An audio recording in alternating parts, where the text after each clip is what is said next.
Hello, this is Brandon Pouliot. I'm going to talk a little bit about array formulas today. That's for functions that don't have an if component to them. So median, mode, things like that. So for instance, mean, if I want to get the average of, let's say we have smokers and non-smokers here, column C notates that. The pulse before exercise and the pulse after exercise is just a sample data set here. I want to average for non-smokers of if this smoking column equals 0. So I can do equals average if, select the range for that test. We're going to go C2 through C41 here. You can see there's some zeros put in. If I want to be able to copy that, I can hit F4 to lock these cell values. You'll see those dollar signs show up there. The next one is criteria. So for non-smokers, that column needs to equal 0.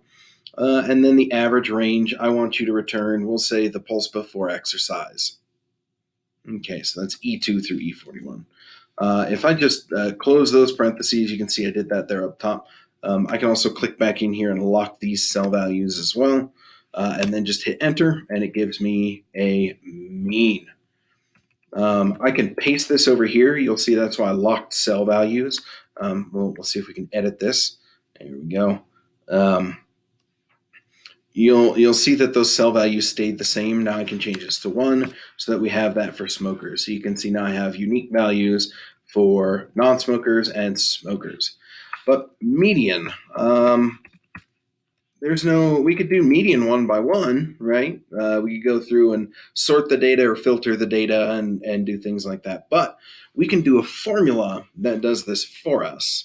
And we can do that by actually putting in our own if statement after the median function. First, we have to give it a logical test, right? And so we want to say, okay, if something in C2 through C41, we'll go ahead and select that. And again, I'm going to lock those cell values with F4. So if we say if that value is equal to 0, remember we're doing non-smokers, then we want to return the pulse 1 here for the pulse before exercise. And again, after I've selected that, I'll scroll back up and I'll lock these cell values here. Again, just F4. So what we've done is we've said we want the median if column C is equal to 0, and we want the median of the corresponding value in column E. Now, normally, so I'm going to go ahead and close. That closes the if statement. That second set closes that median. Median is meant to only do a single number or a set of numbers, not an array. But if we hold Control and Shift and press Enter, you'll see there's curly braces up here, and it's probably a little hard to see, a little bit small. I can't make this any bigger, unfortunately, up top here, but those curly braces mean what it's giving you is an array formula. So it's actually taking that array into account and giving you the median value of everything in that array.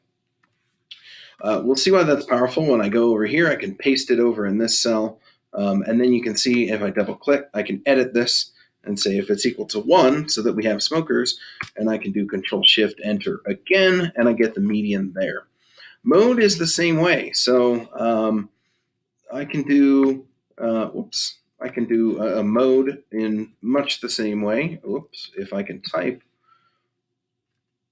So I have a mode. All right. Next, I need to remember, do my if statement, do a logical test here. Again, same kind of thing, C2 through C41. We select the data that we want to test against. Lock those values in there. This first set is 0, right? And then we enter our value if true. So we're going to do, again, that same pulse before exercise, pulse 1. Scroll back up so you can see the formula. Again, we're going to lock those values, which means if we move this formula, it's still going to go based on those same cells. If I just, let's see what happens when I do this. Oh, I forgot a parenthesis. Yep.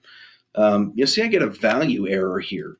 That's very much because this formula is not made to do arrays of numbers. But if I do Control, Shift, and D, or pardon me, Control, Shift, and Enter, you'll see that it actually does give me a mode because it can handle that array now. This is why array formulas are extremely powerful, because you can look at entire data sets and you can do conditional modes, medians, ranges, standard deviances, all of that, without having to manipulate your data. You leave all of your data by itself, and then you just manipulate the numbers with formulas. That's all for now. Hopefully, that's a decent explanation of how to do array formulas. Remember, enter your function, create your if statement, enter your logical test, select your data that you want to perform the original function on, and once you've locked all that in and locked down your cell references, closed out your function, you can hit Control Shift Enter, and the function will run on your array.